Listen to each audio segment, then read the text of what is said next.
Denver Mayor Michael Hancock has 24 hours to decide if pitbulls should be allowed in Denver again. It is clear the mayor's struggling with the decision and that he's getting a lot of input. A researcher in Denver came to us just this morning with new data she says could help in the conversation. Which led our Anusha Roy to ask why we're just hearing about this now. I thought it was important because this is a topic that has been mired in hysteria from both sides for many, many years. So Katie Lofney, along with DU, set out to add data to the conversation by studying Denver's pitbull ban that's been around since 1989 and its financial impact. So what did you guys find about the effectiveness? We found that there was no discernible increase to public safety. We found that this legislation is primarily enforced in communities of color. It's insight we're getting after City Council voted to repeal the pitbull ban, but before the mayor decides if he'll sign it into law or not. His deadline is tomorrow. It's good data, but it would have been nicer to have it so that we could talk facts. But Councilman Chris Hines said what he read in the study supports his vote in favor of a repeal. When we have the perception that all of the vicious breeds are banned, well, then that inherently means that all the other breeds aren't vicious. And that's not the case either. Hines also points to the fact the study shows Denver lost millions because not all pit bull owners were spending money on pet care. But Paul Varanis, who doesn't support the repeal, has a different take. Is this current law perfect? No. Is the proposed bill that was passed by City Council a better option? I don't think so. Despite the study, he's still concerned about safety. Why don't we work on educating the people on following the laws that we have? So Lofney said that they have loosely talked to City Council about this study that started back in 2016, that's just wrapping up. So she said that they tried their best to chat beforehand, but had to wait for a little bit because the study actually hasn't been published yet. That's probably not going to happen until this summer. The mayor's choices are he can sign this, he can veto it, or he can let it become law without his signature. If he were to veto it, it goes back to council, and it doesn't look like there are enough council members that could override his veto. Did you get any hesitation from people saying, this is new information, I want to hold on, I want to hold on? Yeah, we actually asked Councilman Hines that specifically, saying, okay, that you have this set of data. Do you feel like this conversation just moved too fast? And he said, I really don't think so, because the debate had been going on for so many years. It was something that City Council, some of them were ready to address. All right, Anusha, thank you. An annual rite of passage for far-right Republicans in our state legislature is to introduce bills that they know will not pass while they're in the minority, but they look to make a point with them.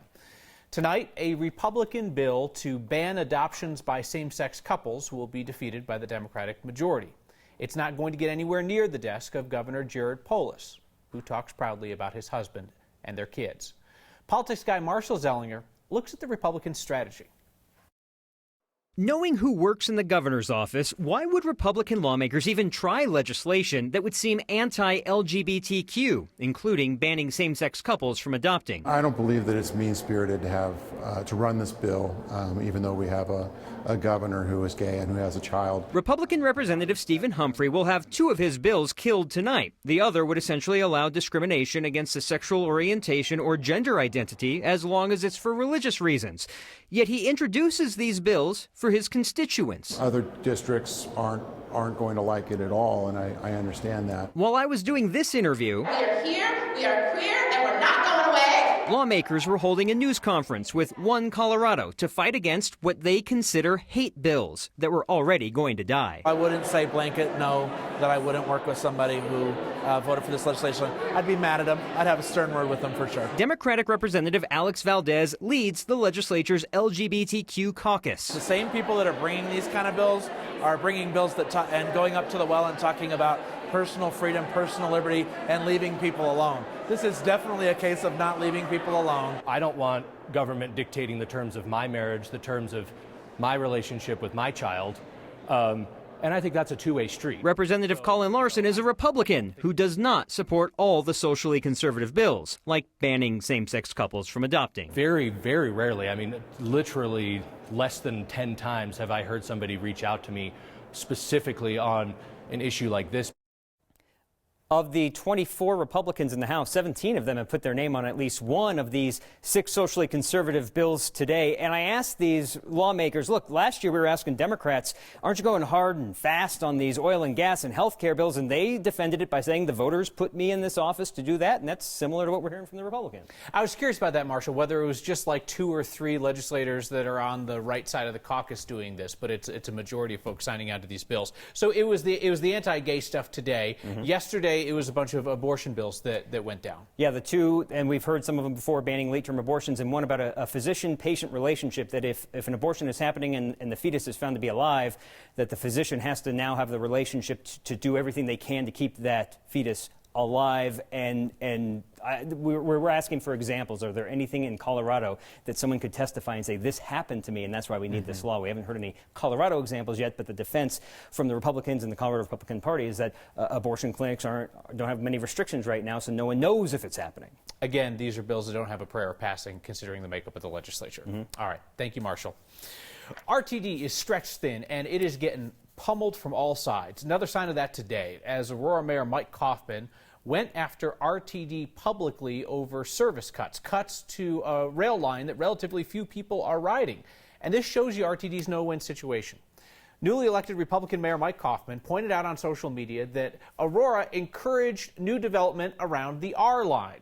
And if RTD cuts service, Kaufman says people will be discouraged from moving into those places and that developers might back out of planned projects. And this gets to one of the crucial issues that faces RTD as it struggles to find and retain drivers and to fund its future. It's forced to serve a wide coverage area based on every community that pays into RTD and wants something in return. But then when RTD goes to cut back service in less used areas to focus on areas of high demand, well, then people get angry, like in Aurora. RTD told us today that they understand the frustration, but they're trying to scale back service where they can during this operator shortage. RTD says that if more people move to those areas and start riding the R line due to development, well, then they can always add service back in the future. Another powerful liberal group in Washington is getting behind former Governor John Hickenlooper's Senate run, bypassing the wide field of other candidates in the Democratic primary. NARAL endorsed Hick today, tweeting that he is needed in the Senate, quote, to continue working for policies to better the lives of women and families. One of Hick's opponents, Andrew Romanoff, said NARAL didn't even bother to interview the other 9 pro-choice candidates in the race, which include 5 women. We could not get NARAL to return our calls or emails today. We've told you how the state chapter of NARAL broke away last month to focus on abortion rights issues in Colorado specifically. It now calls itself Cobalt. The leaders there told us today they are not planning to make an endorsement in the primary. Does a bear poop in the woods? You know that it does, right next to the wolves. Colorado now has confirmed wolf feces. And the excitement over the excrement is because poop is proof, where paw prints didn't definitively show that wolves were back in our state. So that is why wildlife workers followed those prints seen near an elk carcass in Moffat County. Followed the prints until they nearly stepped in it. Then they scooped it, 4 scoops in total, and sent those scoops to a lab where tests confirmed wolves have returned to Colorado. So as Coloradans prepare to vote in November on whether to forcibly reintroduce wolves, we know for sure that they have voluntarily reintroduced themselves. All this talk about the first wolves to return got us thinking about the last wolves to leave. I mean, it's not like they moved to Arizona to retire. We killed them. Specifically, somebody working for the government likely killed the last wolf in Colorado. That is not something that the government highlighted when we asked them about the last wolf in Colorado. We don't know of necessarily the very last wolf that was killed in Colorado or that died in Colorado, but we do know that it was around the mid-1940s when that happened. We used to celebrate killing wolves because they preyed on livestock. Look at this all-caps headline I found in the Steamboat Pilot. This is from 1921. Cattle slayer wolf killed after doing much damage. Today I went down a rabbit hole, much like a wolf would, trying to track down what happened to Colorado's last known specimen. Several scholars and authors have written that the last wolf was killed in either 1943 or 1945 down in Conejos County. A wolf that was likely killed by a hunter or trapper who was authorized by the government to exterminate every one of the wolves. But then those old trappers kept coming back to the then Division of Wildlife, kept coming back for decades, insisting that they still saw wolves. 1953 on Corona Pass, 1967 Saguache Park, 1972 Woody Creek near Aspen. Now these were not confused tourists who couldn't distinguish a wolf from a coyote or a dog. These were the men who knew wolves best. In 1972, Colorado's Division of Wildlife put a plea in newspapers writing, "Hopefully one day someone will come up with a photograph or other concrete evidence." That concrete evidence is now in the hands of wildlife officers. Let's hope they're wearing gloves. The man President Trump wants to elevate at the EPA had quite the career in Colorado, which included being at the center of a 9 Wants to Know investigation. On any day you would see Michael Jackson cars go by, or Elton John, Supertramp, Stevie Wonder. They came to escape and listen to music. A funky town says goodbye to a funky spot. Next.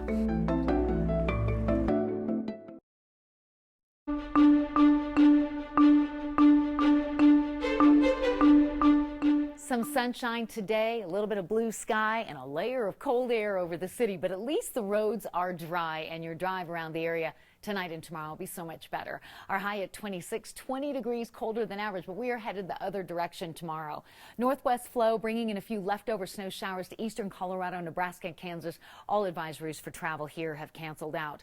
Clear skies, light winds, good radiational cooling, all of that snow cover out there means a cold night coming up. As a matter of fact, we've got Denver's low at 16 with fair skies. Sunshine, it's Friday. You just about made it through the week, and we've got a high of 51 degrees tomorrow. That will help to melt some of the snow and ice. A mountain snow producer Saturday, warm on Sunday. Chance for a few snow showers for the holiday Monday into Tuesday, along with a cooling trend. Temperatures chilly to start off the new week. But the cold is so beautiful. I love all of the pictures that you all are sending in. February is a magical time of year in Colorado. If you recognize the name of President Trump's pick for a top role at the Environmental Protection Agency, perhaps it's from the time he secretly approved burying radioactive waste in Colorado. Doug Benevento, the CU and DU grad, got his first real taste of politics in the 90s, working for Colorado's Congressman, then Senator Wayne Allard. In the early 2000s, Benevento worked at the Colorado Department of Public Health and Environment. He was the director of environmental programs from 1999 to 2002. Then the executive director until 2005. That's when 9 Wants to Know learned that he had secretly okayed the dumping of radioactive waste in a landfill. Health Department Director Doug Benevento won't comment about the change in policy. He resigned, took a job with a law firm, stayed in the private sector for more than a decade, including a stint at Xcel Energy, and since 2017, he's been with the Trump administration's EPA, first at the Denver headquarters, then in D.C., as the Associate Deputy Administrator. It's a resume that's glowing, not unlike some radioactive waste. Colorado got rid of its presidential caucus in favor of a primary, in part to cut down on confusion. But naturally, anything new is confusing too. So we are going to try to clear up as many of your questions as we can in the 3 weeks leading up until the primary. A lot of unaffiliated voters will get 2 ballots, one for each party. You pick the one you want. But here's the deal. Some of you are only getting 1 ballot, and here's what likely happened. You probably selected a party preference when you updated your voter registration or registered for the first time, and that's why you're only getting that 1 party ballot even though you're unaffiliated. It's too late at this point to change your preference. But if you're thinking, I got one and I'd rather have the other, just reach out to your county, your clerk and recorder. They handle elections. They can get you the new ballot. But remember, either way, if you're unaffiliated, you only turn in 1 party's ballot. A sign that stood over a mountain town since the 60s came down this week, and we remember an oasis of music. Let's try and save our neighbors some money by telling them that's not how you Colorado. Next.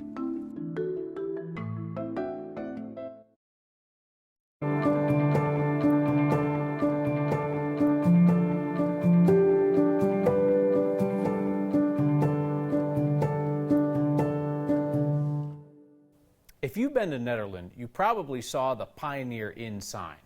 If your grandparents went to Nederland, they probably saw the Pioneer Inn sign. It came down this week. Photojournalist Corky Scholl went up to Net today to talk to the former owner of that music spot that entertained generations since it opened in 1966. It's the end of an era. It's over. The Pioneer Inn played an incredible chapter in the history of Nederland. It was a very important place, like Bunny had said. It put Nederland on the map. You'd say Nederland, Colorado. Oh, I've been to the PI, and everyone had their own experience from going there. My connection to the Pioneer Inn is that in 1972, my former husband and I bought the Pioneer Inn. Through the Pioneer Inn, that's where my social circle was. Oh, there was a lot of music. My first job up here was at Caribou Ranch. On any day you would see Michael Jackson cars go by, or Elton John, Supertramp, Stevie Wonder. If you were lucky to be in the Pioneer Inn when one of these musicians or bands would get up and play, or to sit down and talk to you, it was a memory of a lifetime. It ultimately became a melting pot. The sign in the window of the Pioneer prior to us buying it said no long hairs or unkept beards allowed. Oh, Ned. No. Do you want to tell the dynamite story? I don't. The history will live on. Yes. It's the end of an era. I don't know a place that I could just pop in and have that kind of experience again. The inn was recently sold. It'll be opening up under a new name. Bunny's hoping to donate that old sign to the town of Nederland. So how are we coming on shoveling out from all those rounds of snow? How'd you do? How'd your neighbors do? You help anybody out? That and your feedback next.